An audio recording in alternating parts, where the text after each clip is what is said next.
want some Texas hair. If you have long hair like I do, I'm definitely overdue. I need a trim because my hair grows so fast. Maybe you style your hair and you're like, wow, it's got great lift, and then 5 minutes later it just falls flat, stuck to your head. Since my hair is getting so long and heavy, I'm like, man, my hair just keeps kind of falling flat to my head, and I need some volume, but I don't want to have, you know, product buildup and put a bunch of stuff and product and sprays and goops and glops in my hair. So I just did this side to show you how much volume. You can even brush it down and then bloop, it just poofs right back up. And I'm going to show you how I do this if you like that big, full, fluffy Texas hair. The back of my head's not my business right now because normally I would do my entire head so it's, you know, going to be even, and then it would even have more poof here if I do the back of it. Right. So I'm in the bathroom and the lighting is not that ideal in here. I'm not using special lighting or anything. It's just the bright bathroom lights. But can you see these like little grooves? This is hot,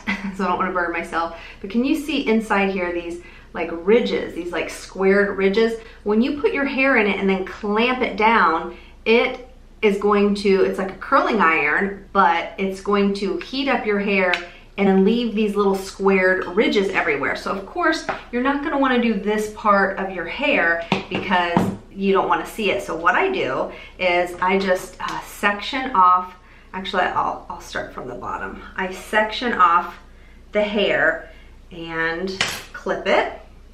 I just clip it out of the way. Then I'm just gonna take these pieces underneath, spray on a little bit of dry heat protectant spray, because again, it is like the heat from a curling iron, so you don't want to damage your hair. And then I get as close to the root as possible, and then I clamp it. Make sure you push it down in there, and I just hold it for like 5 seconds, and then watch this. It looks like it's all like crimped and little square pattern designs, but can you see how it just poofed all of this up already? And so now you can see why you wouldn't want to do the top layer, obviously, because you don't want that to show. I just do like 3 little under sections. Spray my dry heat protectant spray, and then once again I get close to the root as possible and clamp it down. My lights look crazy. I only like to do like 5 to 8 seconds. It's very bright. Let me see if I can. Oh, there, that's better. I don't know what the camera just started doing all of a sudden. That was weird. It's probably because these lights in the bathroom are so fluorescent. But do you see all of this lift I already have to my hair? And I don't have, it's still soft, even though the design, the pattern is kind of weird. But I don't have all this weird product buildup. And then I'm going to do just one more little under section. Spray it.